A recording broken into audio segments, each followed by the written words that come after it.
হ্যাঁ, আসসালামু আলাইকুম সুপ্রিয় শিক্ষার্থীবৃন্দ, তোমাদেরকে শুভেচ্ছা জানিয়ে আরেকটি ক্লাস জন্য হাজির হয়েছি। এটা হলো নবম শ্রেণীর তোমাদের এই বায়ু দূষণ যে চ্যাপ্টার, সেই চ্যাপ্টারে আমরা আজকে আমি তোমাদের জন্য আলোচনা করবো যৌগমূলক এবং যৌথ ইলেকট্রন। আমরা প্রথমে আলোচনা করতে চাই যৌথ ইলেকট্রন। আসলে যৌথ ইলেকট্রন কি? যৌথ হলো মৌলপরমাণু ইলেকট্রন বিন্যাসে সর্বশেষ শক্তি স্তর বা প্রধান শক্তি স্তরে যতটি ইলেকট্রন থাকে সেই সংখ্যাটাকে বলা হবে তার যৌথ ইলেকট্রন। যৌথ ইলেকট্রন যেমন মনে করো কার্বন, আমরা জানি কার্বন হলো 6, তাই না? তার মানে 2, 4। সুতরাং কার্বনের যৌথতা ইলেকট্রন, কার্বনের যৌথতা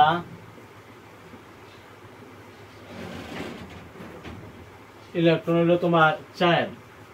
যেহেতু মানে কার্বনের ইলেকট্রন বিন্যাসের প্রধান শক্তি স্তর বা সর্বশেষ শক্তি স্তরে 4টি ইলেকট্রন আছে, এই জন্য কার্বনের যৌথ ইলেকট্রন 4।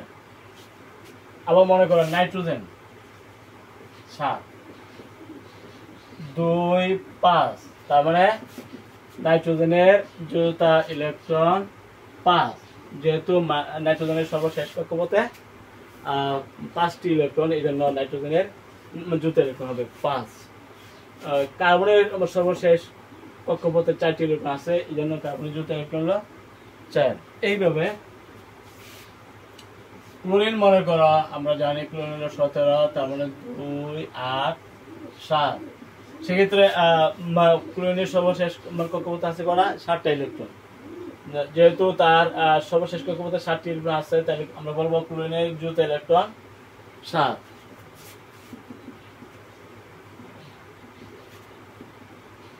ঠিক আছে, এইভাবে আমরা যৌথ ইলেকট্রন বের করতে পারবো। আবার মনে করো ক্যালসিয়াম 20, 2। এখানে ক্যালসিয়ামের সর্বশেষ কক্ষপথ আছে কটা? 2টা, এই জন্য ক্যালসিয়ামের যৌথ ইলেকট্রন হলো 2।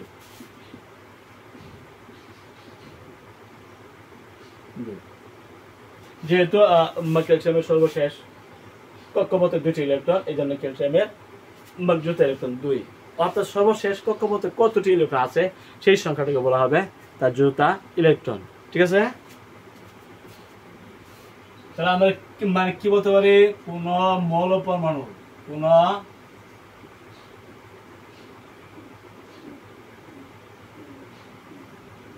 পরমাণু সর্বশেষ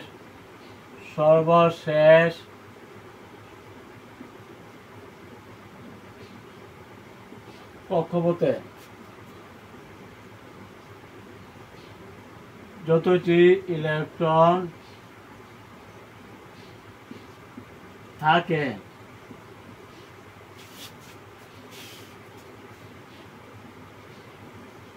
তাকে মৌলের যৌথ ইলেকট্রন বলে।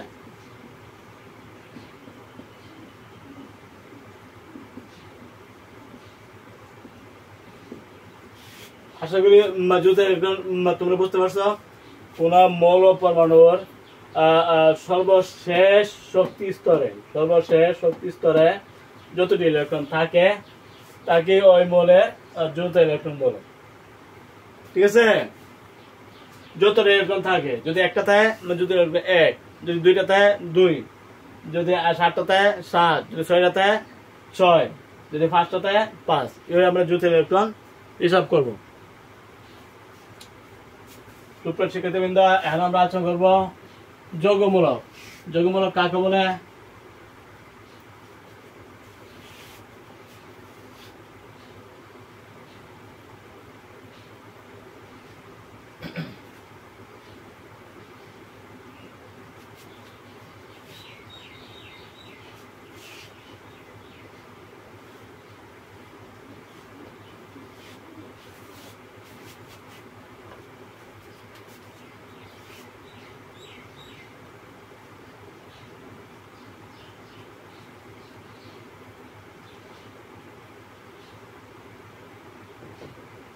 আমরা মানে লক্ষ্য করি এই যে NH4 প্লাস, এই যে PH4 প্লাস, এই যে কার্বনেট, নাইট্রেট, সালফেট, এরা কিন্তু প্রত্যেকে যৌগমূলক। এখানে আমরা কি লক্ষ্য করি, যেখানে প্রত্যেকের এই যে হাইড্রোজেনের 4টা নাইট্রোজেন মিলে একটা পরমাণু গোষ্ঠী বা দল গঠন করছে, যেটা পজিটিভ হিসাবে পরিচিত বা ধনাত্মক হিসাবে পরিচিত। এখানে PH4 মানে ফসফোনিয়াম, NH4 মানে অ্যামোনিয়াম। এই যে PH4 4 পরমাণু হাইড্রোজেন এবং ফসফরাস মিলে একটি ধনাত্মক আদানকারী একটা পরমাণু গোষ্ঠী তৈরি করেছে। এখানে 3 পরমাণু অক্সিজেন এবং 1 পরমাণু কার্বন মিলে একটা পরমাণু গোষ্ঠী গঠন করেছে, যেটা 2- হিসাবে পরিচিত। নাইট্রেট, এখানে 3 পরমাণু অক্সিজেন, 1 পরমাণু নাইট্রোজেন, একটা নেগেটিভ আদান হিসেবে পরিচিত। তাহলে আমরা কি পাই, এখানে এই যে পরমাণু গোষ্ঠীগুলোর ক্ষেত্রে আমরা কি কি পাই, একাধিক মৌলের পরমাণু গোষ্ঠী যদি ধনাত্মক বা ঋণাত্মক আদান গ্রস্ত হয় এবং তারা যদি একটি মৌলের আয়নের নিয়ে আচরণ করে, তারা কিন্তু প্রত্যেকে একটা মৌলের আয়নের নিয়ে আচরণ, আয়ন, এরা কিন্তু আয়ন, তাই না? এবং তারা কিন্তু আদানগ্রস্ত, তারা কি আদানগ্রস্ত, ধনাত্মক আদান, ঋণাত্মক আদান। তাহলে আমরা কি বলতে পারি, একাধিক মৌলের পরমাণু গুচ্ছ যখন একত্রিত হয়ে ধনাত্মক বা ঋণাত্মক আদানগ্রস্ত হয় এবং একটি মাত্র মৌলের আয়নের নিয়ে আচরণ, এগুলো কিন্তু আয়নের নিয়ে আচরণ করছে, তাই না? বিক্রিয়া শেষে অপরিবর্তিত থাকতে পারে, তাদেরকে আমরা যৌগমূলক বলতে পারি। তাদেরকে আমরা কি বলতে পারি, যৌগমূলক।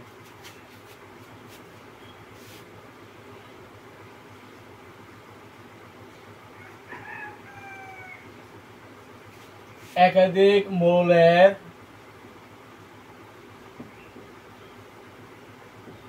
পরমাণু গুচ্ছ, এরা প্রত্যেকে পরমাণু গুচ্ছ,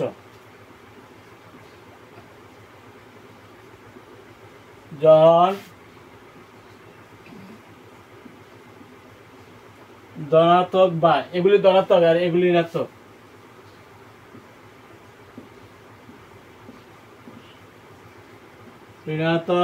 আদান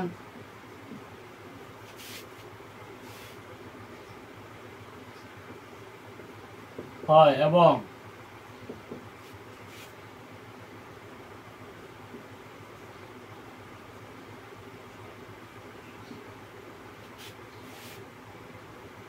একাধিক মৌলের পরমাণু গুচ্ছ যখন ধনাত্মক বা ঋণাত্মক আদানগ্রস্ত হয়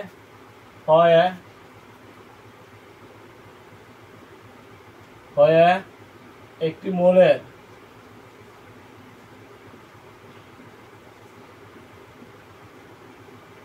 আয়নের মতো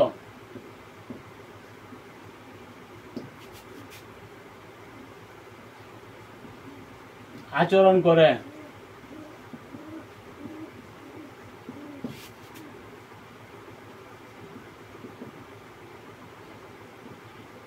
রাসায়নিক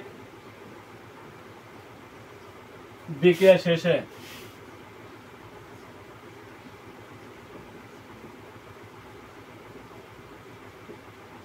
অপরিবর্তিত থাকে,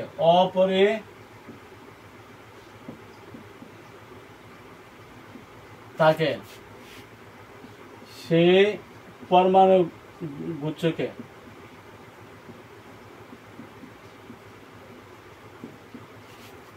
যৌগমূলক বলে।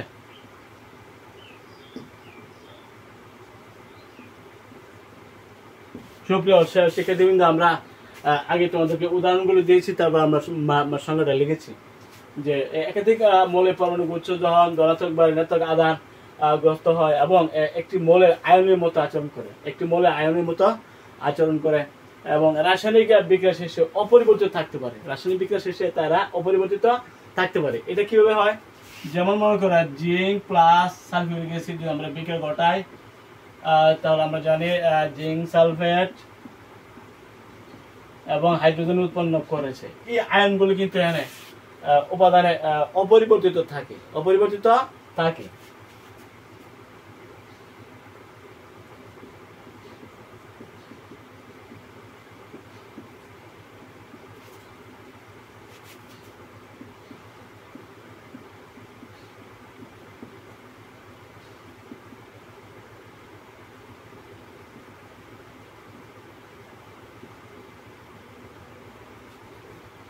এই যে দেখো এই যে রাসায়নিক বিক্রিয়াটা এটা যে বাসে হবে, এটা যে বাসে হবে, কিন্তু এখানে এই যৌগের মধ্যে কিন্তু আয়ন আছে। এই যে সালফেট আয়ন, এখানে কিন্তু সালফেট মূলক, এটা কিন্তু যৌগমূলক, তাই না? কিন্তু অপরিবর্তিত আছে। কি আছে? অপরিবর্তিত। এখানে আমরা লিখছি যে এবং রাসায়নিক বিক্রিয়া শেষে অপরিবর্তিত, রাসায়নিক বিক্রিয়া শেষে অপরিবর্তিত থাকে সেই পরমাণু গুচ্ছকে, সেই পরমাণু গুম্বান, এগুলি প্রত্যেকটি কিন্তু পরমাণু গুচ্ছ, তাই না? সেই পরমাণু গুচ্ছকে তখন আমরা যৌগমূলক বলবো। বুঝতে পারছো? আমরা কি বলতে পারি, একাধিক মৌলের, যেহেতু একাধিক মৌল আছে, একাধিক মৌল নেগেটিভ আয়ন এবং পজিটিভ আয়ন, একাধিক মৌলের পরমাণু গুচ্ছ যখন ধনাত্মক বা ঋণাত্মক আদানগ্রস্ত হয়, এটা ধনাত্মক, এটা ধনাত্মক, এটা ঋণাত্মক, এটা ঋণাত্মক, এটা ঋণাত্মক আদানগ্রস্ত হয়, বা একটি মৌলের আয়নের মতো, এটা কিন্তু জাস্ট লাইক একটা আয়নের মতো আচরণ করছে, তাই না? মৌলের আয়নের মতো আচরণ করে। এবং রাসায়নিক বিক্রিয়া যদি গঠন হয় তখন যে এই যৌগমূলকগুলো উপাদানে অপরিবর্তিত থাকে, উপাদানে অপরিবর্তিত থাকে, বিক্রিয়া শেষে অপরিবর্তিত থাকে, তখন সেই পরমাণু গুচ্ছকে আমরা যৌগমূলক বলে থাকি। আশা করি যৌগমূলক কাকে বলে বুঝতে পারছো? এখন আমরা যৌগমূলকের কিছু উদাহরণ দিব আমরা ছকের মাধ্যমে। তোমরা তাদের আদান, তাদের যোজনী, তাদের সংকেত, তাদের নাম দিয়ে আমরা একটা ছক লিখবো, যেটার মধ্যে তোমরা এই যৌগমূলকের যে আসল যে লিস্ট আমরা এখন কিছু দিব। ঠিক আছে?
এই যৌগমূলক গুলো কিন্তু পজিটিভ যেগুলো এগুলি হারিয়, সাধারণত পজিটিভ যেগুলো এগুলি হারিয়, সাধারণত নেগেটিভ যেগুলো এগুলি অম্লীয়। ঠিক আছে? আমরা এখন তাদের নামগুলো লিখবো।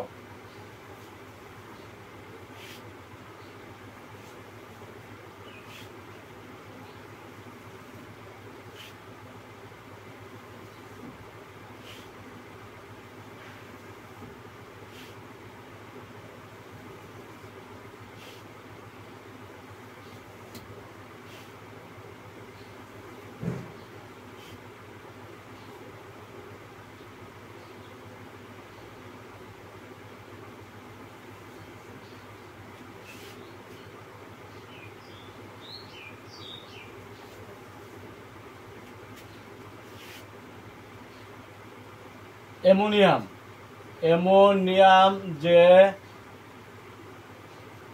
এটা হলো NH4 পজিটিভ, তাই না? তাহলে আদান কত? +1, যোজনী কত? 1। এটা কি ক্ষারীয় নাকি অম্লীয়? অবশ্যই ক্ষারীয়, অবশ্যই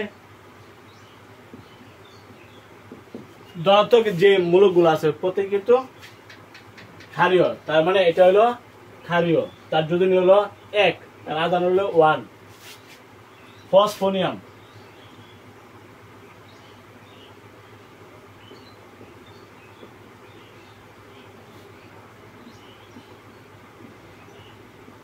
আধান কত +1 যোজনে 1, ক্ষারীয় নাকি নিশ্চয় ক্ষারীয়।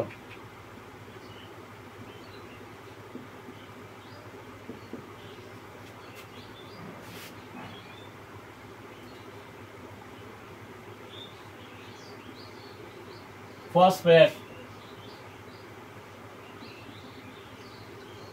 3-, এরা আধান কত -3, তার যোজনী কত 3, নিশ্চয় এটা নেগেটিভ, এই জন্য অম্লীয়।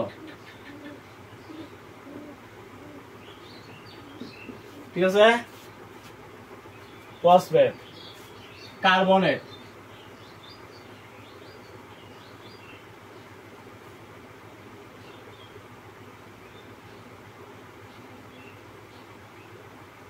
-2, কার্বনেট হলো 2-, আধান কত -2, যোজনী কত 2, নেগেটিভ, এই জন্য অম্লীয়।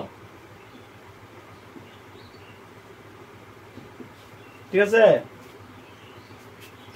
হাইড্রোজেন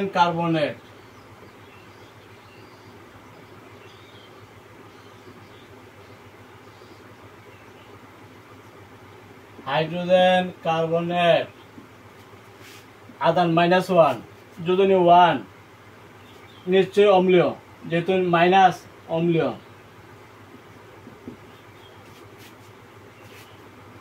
সালফেট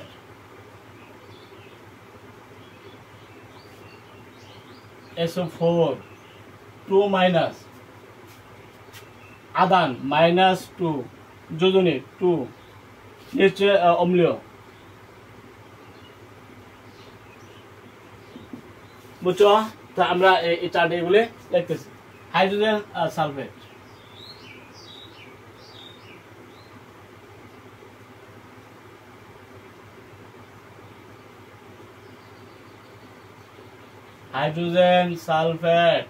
সালফেট হলো 2-, তাহলে শুধু মাইনাস।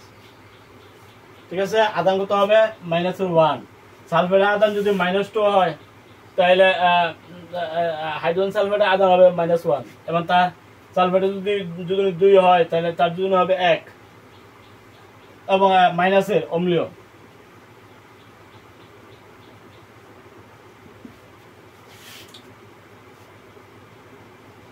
নাইট্রেট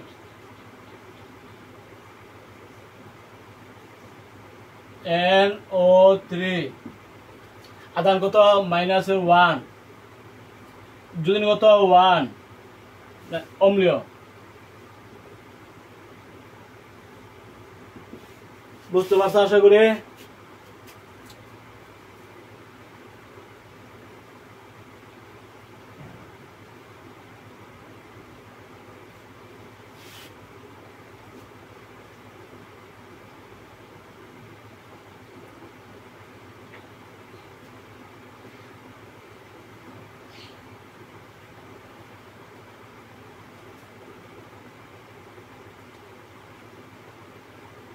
নাইট্রাইট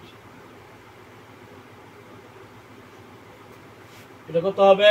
নাইট্রাইট হলো NO2 মাইনাস, আধান কত হবে -1, যোজনী কত হবে 1, এবং এটা হলো অম্লীয়।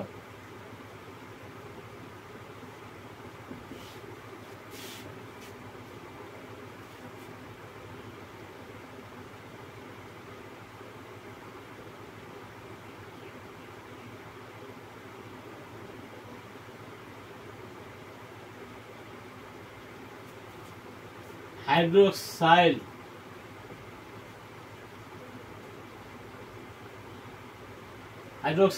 বা হাইড্রোক্সিল আমরা এটাকে বলি।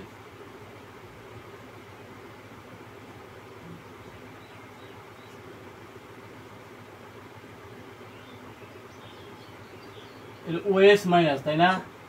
এবং এটা কত -1, এবং এটা ইয়া কত যদি হলো 1, এটা ক্ষারীয় অম্লীয় না।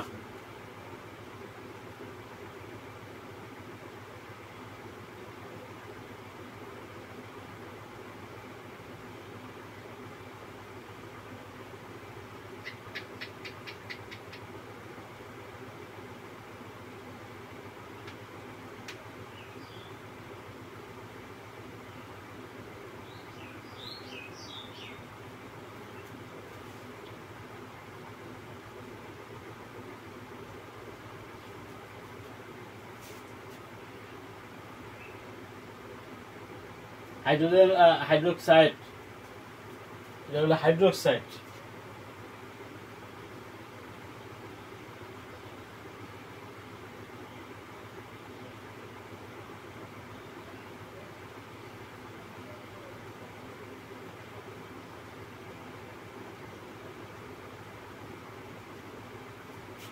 Nitrate, nitrate, hydrogen sulphate, sulphate, hydrogen carbonate, carbonate, phosphate, phosphonium, ammonium.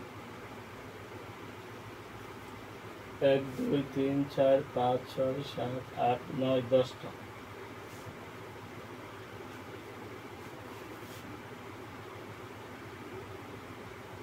তাহলে তাদের যে যোজনীগুলো আমরা উপস্থাপন করেছি এবং তাদের আদানগুলো যেগুলি পজিটিভ পজিটিভ আদান, যেমন ফসফোনিয়াম পজিটিভ ধনাত্মক আদান বহন করে এবং এটা হলো +1, ফসফোনিয়াম হলো +1 এবং ফসফেট অর্থাৎ PO3 4 যেটা হলো ফসফেট এবং তার আদান কিন্তু হলো -3, তাই না? এবং তার যোজনী কিন্তু 3 এবং মাইনাসের যেগুলো এগুলো কিন্তু প্রত্যেকটি অম্লীয় বা প্রত্যেকটি অম্লীয়। ঠিক আছে। সালফেট 2-, সালফেট হলো 2-, আদান হলো -2 এবং যোজনী হলো 2 এবং কিন্তু অম্লীয়। কার্বনেট, কার্বনেট 2-, আদান কিন্তু -2, যোজনী কিন্তু 2 এবং অম্লীয়। তারপরে সালফেট 2- কিন্তু হাইড্রোজেন সালফেট কিন্তু শুধু মাইনাস, একটা আদান এখানে কমবে। সালফেট যদি 2- হয় তাহলে হাইড্রোজেন সালফেট কি হবে? শুধু মাইনাস এবং তার আদান হবে -1 এবং তার যোজনী হবে 1, নিশ্চয় অম্লীয়। নাইট্রেট NO3, তা নাইট্রেটের মধ্যে আমরা বলতে পারি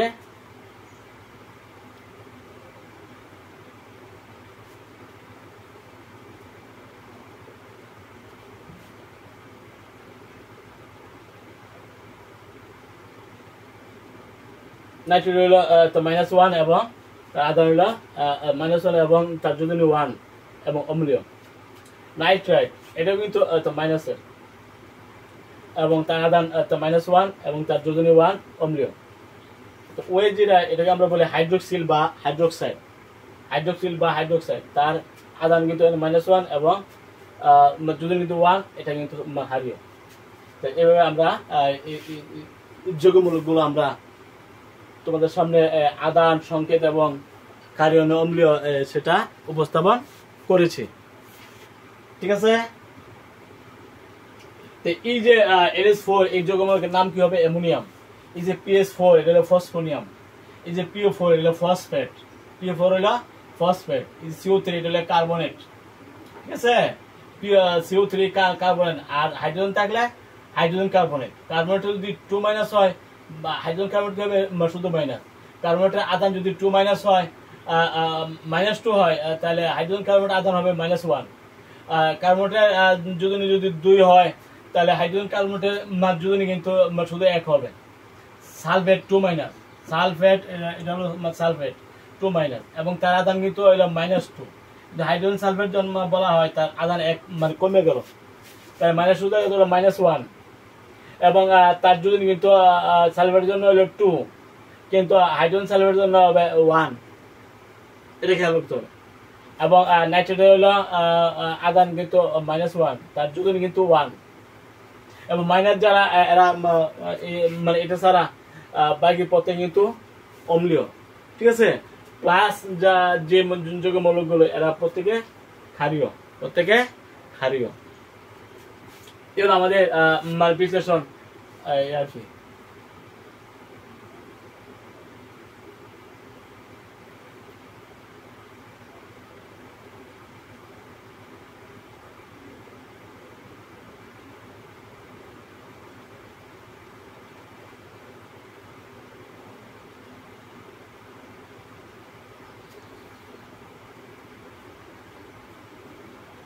ফস, ঠিক আছে। এই হলো আমাদের যৌগমূলকের নাম, যৌগমূলকের আদান, যৌগমূলকের যোজনী, ক্ষারীয় অম্লীয় আমরা উপস্থাপন করে দিলাম। আশা করি তোমরা এই ক্লাস উপকৃত হয়েছ। প্রত্যেককে ধন্যবাদ জানিয়ে এ পর্যন্তই আমি শেষ করে দিলাম। সবাই ভালো থাকো, আলহামদুলিল্লাহ।